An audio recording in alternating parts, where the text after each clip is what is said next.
Hello student, welcome to YouTube study. आज की इस वीडियो में यूपी बोर्ड क्लास 12 के बच्चों के लिए केमिस्ट्री से मोस्ट इंपोर्टेंट क्वेश्चन लेकर आए हैं और ये बोर्ड एग्जाम में 100% आएगा ही आएगा। टिप्पणी लिखने के लिए आता है, तो आज की इस वीडियो को पूरे एंड तक देखिएगा और वीडियो तुरंत लाइक कर दीजिए। चैनल पर नहीं तो सब्सक्राइब जरूर कर लेना ताकि आपको हिंदी, इंग्लिश, फिजिक्स, केमिस्ट्री सबकी बेस्ट तैयारी यहाँ से हो जाए। देखिए, सबसे पहले तो यहाँ पे आपको बोर्ड एग्जाम में पूछेगा ही कि मोल अंश पर टिप्पणी लिखिए। आपको देखिए देखने को मिलेगा मोललता का टिप्पणी लिखने के लिए, आपको मोलरता का भी मिलेगा, द्रव्यमान प्रतिशत का और न्यूमेरिकल इसमें वीडियो में बताने वाला। तो वीडियो काफी इंपॉर्टेंट है, इसको शुरू से अंत तक देखिए अगर आप बोर्ड एग्जाम देने वाले हैं। तो चलिए, सबसे पहले नंबर यहाँ पर क्वेश्चन नंबर फर्स्ट जो है आप देख रहे हैं कि मोल अंश किससे कहते हैं। ठीक है, पेपर में आता है कि इस पर टिप्पणी लिखिए।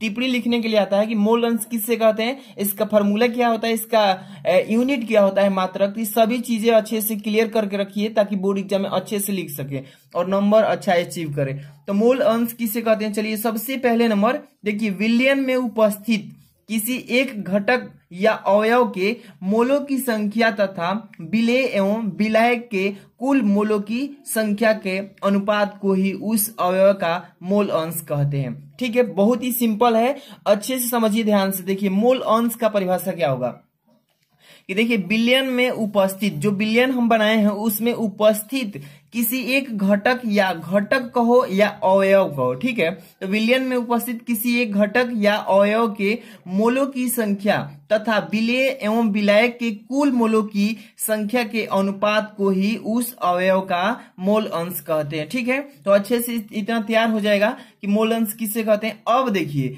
मोल अंश को किस चीज से व्यक्त करते हैं, तो इसे एक्स से प्रदर्शित करते हैं या व्यक्त करते हैं। व्यक्त का मतलब होता है दिखाना, प्रदर्शित करना, तो इसको एक्स से प्रदर्शित करते हैं। किस चीज को, मोल अंश को। अब यहाँ पे बात आती है मोल अंश का फॉर्मूला कैसे ड्राइव करेंगे। सबसे पहले विलेय के मोल अंश पहले निकालेंगे, विलेय के मोल अंश, इसको एक्स ए से डिनोट करेंगे और यहाँ पे एक N A upon N A plus N B, ये एक समीकरण बना लेंगे। ठीक है, किसके लिए, विलेय के मोल अंश के लिए। ठीक है, अब देखिए, अब यहाँ पे विलायक के मोल अंश लिखेंगे तो एक्स बी हो जाएगा इसके लिए डिनोट करने के लिए, और यहाँ पे N B upon N A plus N B, इसको समीकरण 2 बना लेंगे। अब देखिए, अब विलयन में देखिए, विलयन में समस्त अवयवों के मोल अंशों का योग सदैव 1 होता है। कैसे, समीकरण 1 और समीकरण 2 दोनों को जब जोड़ेंगे ना, जोड़ने के बाद इसका मान कटने के बाद क्या आ जाएगा, 1 आ जाएगा। ठीक है, तो यहाँ पे मैं बस इक्वेशन को ही रखा हूं, इसको सॉल्यूशन नहीं किया हूं। मतलब विलेय के मोल अंश और विलायक के मोल अंश दोनों समीकरण को आपस में जोड़ेंगे तो ये सदैव 1 के बराबर आ जाएगा। ठीक है, वही है। तो आपको बोर्ड एग्जाम में बस मोल अंश का यहाँ पे परिभाषा लिख देंगे और यहाँ पे ये भी लिख सकते हैं। ठीक है, तो ये इतना क्लियर हो गया। अब चलिए आगे वाला हेडिंग देखते हैं, क्या है अगली हेडिंग। काफी इंपॉर्टेंट है सभी के सभी बोर्ड एग्जाम की दृष्टि से।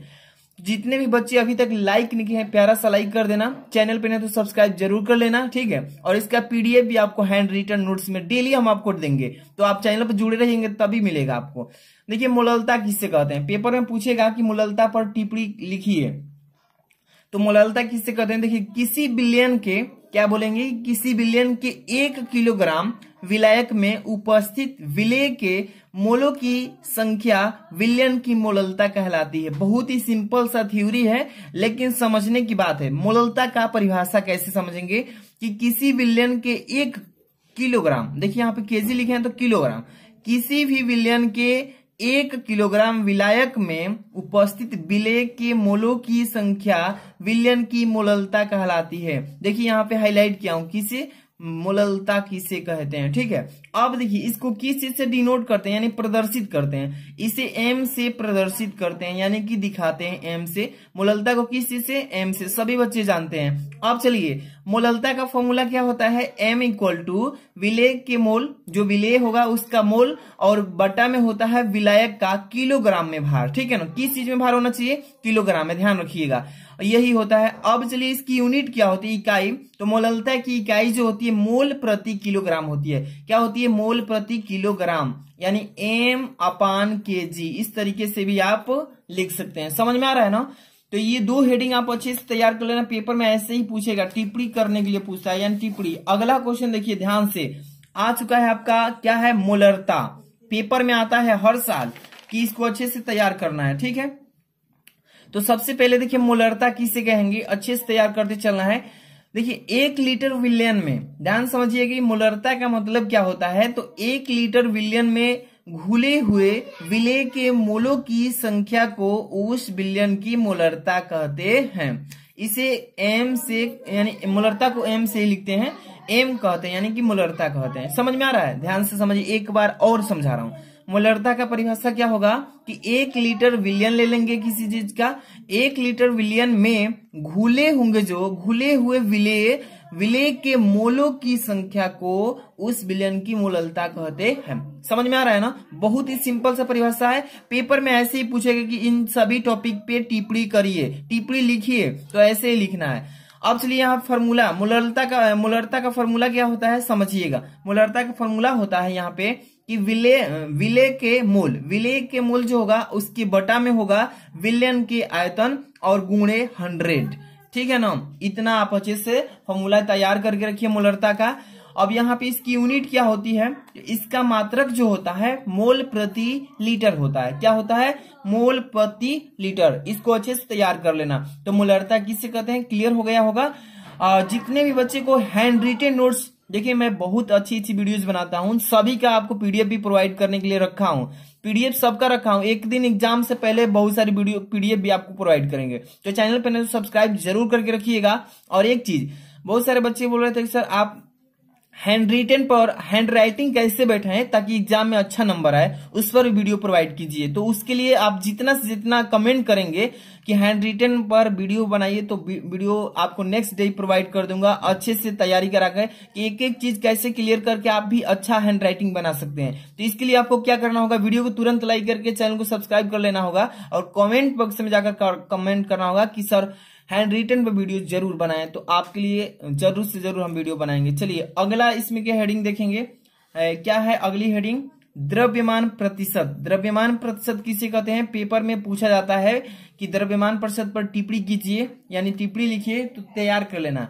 तो देखिए किसी विलियन में, ध्यान समझिए, किसी विलियन में किसी अवयव का द्रव्यमान प्रतिशत विलियन के प्रति मतलब होता है 1 प्रति ग्राम, यानी 100 ग्राम में उस अवयव का द्रव्यमान होता है, जिसे द्रव्यमान प्रतिशत कहते हैं। समझिए, एक बार फिर से समझा रहे हैं, अच्छे से समझिएगा। द्रव्यमान प्रतिशत का मतलब क्या होता है कि किसी विलियन में किसी अवयव का द्रव्यमान प्रतिशत विलियन के प्रति 100 ग्राम में उस अवयव का द्रव्यमान होता है, जिसे द्रव्यमान प्रतिशत कहते हैं। क्लियर हो गया ना? अब चलिए यहाँ पर इसे किस चीज से डिनोट करते हैं, यहाँ पे वेट अपॉन वेट, यानी कि वेट का मतलब होता है द्रव्यमान बटे द्रव्यमान, यहाँ पे कह सकते हैं वजन होता है, तो इसी से व्यक्त किया जाता है द्रव्यमान प्रतिशत को। ठीक है, तो इतना क्लियर हो गया।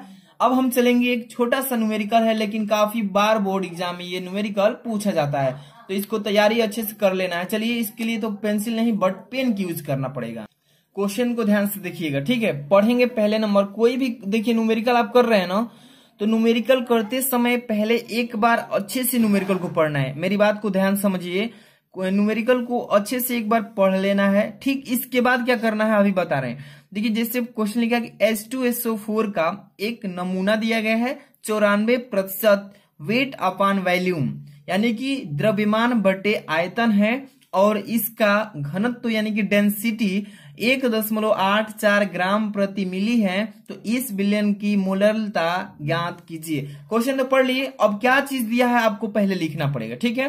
तभी आप न्यूमेरिकल कर पाएंगे, नहीं तो बहुत ही मुश्किल है न्यूमेरिकल कर पाना। चलिए सबसे पहले यहाँ पे H का मान कितना हो जाएगा, 1, ठीक है? यहाँ पे देखिए हाइड्रोजन का मान 1 ले लेंगे द्रव्यमान में। अब ऑक्सीजन लेंगे, ऑक्सीजन का कितना होता है, 16 हो जाएगा, ठीक है? यहाँ पे क्योंकि इसका कार्य अभी न्यूमेरिकल में है। सल्फर का कितना होता है, तो 32 होता है, ठीक है?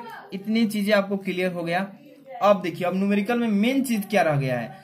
अब देखिए यहाँ पे कितना ग्राम, तो यहाँ पे लिखा है मतलब कि 100 मिली में, यहाँ पे 100 मिली में H2SO4 का नमूना दिखाना है, कितना, तो 94%। तो यहाँ पे लिखेंगे सबसे पहले, अच्छे समझिए, 100 मिली नमूने में H2SO4 का भार कितना परसेंट था, तो 94, यानी कि यहाँ पे 94 ग्राम लिख लेंगे। ठीक है, सभी बच्चों को क्लियर है? ये दिया है उसी को मैं लिख रहा हूं। यहां पे लिखेंगे कि 100 मिली नमूने का भार, 100 मिली नमूने का भार बराबर आयतन गुणे घनत्व हो जाएगा। आयतन गुणे घनत्व। अब 100 मिली नमूने का भार निकालेंगे तो इसके लिए फॉर्मूला होता है डेंसिटी इंटू वॉल्यूम, यानी कि आयतन गुणे घनत्व होता है। तो आयतन कितना हमने माना है, 100 माना है। ठीक है, 100 गुणे घनत्व कितना दिया है इसमें, तो 1.84। जब गुणा करेंगे तो 2 जीरो से दशमलव उड़ जाएगा, तो 184 और क्या हो जाएगा, ग्राम में आ जाएगा, 184 ग्राम। ठीक है, इतना क्लियर हो गया। इसी तरह से अब यहाँ पे लिखेंगे कि इसलिए नमूने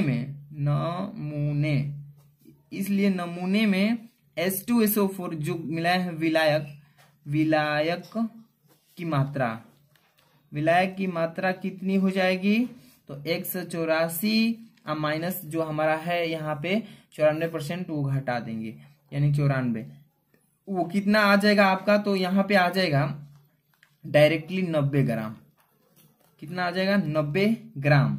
अब देखिए इसको हम लोग ग्राम को किलोग्राम में चेंज कर लेंगे, तो किलोग्राम में 1000 से भाग कर देंगे, तो यहाँ पे 0.09 हो जाएगा। ठीक है, अब ये केजी हो जाएगा। ठीक है, किलोग्राम। अब चलिए इसके आगे क्या करेंगे, तथा यहाँ पे लिखेंगे कि तथा H2SO4 में यानी क्या लिखेंगे, H2SO4 का अणु भार निकाल लेते हैं। अणु भार कितना हो जाएगा अणु भार के लिए, तो यहाँ पे से उठाएंगे मान। ठीक है, यहाँ से उठा लीजिए 2 गुणे 1 प्लस 32 प्लस 4 हो जाएगा, गुणे 16 हो जाएगा। ठीक है, और यहाँ पे इसको जब कैलकुलेशन करेंगे 2 कम 2, 32 2 34, 34 16 चौका 68, या इतना 32 जोड़ करके 98 आ जाएगा। ठीक है, टोटली। अब देखिए मोललता निकालना है ना लास्ट में, फाइनली मोललता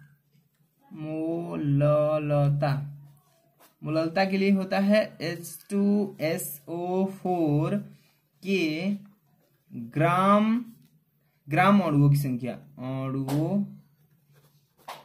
की संख्या बटे में हो जाएगा आपका विलायक की मात्रा,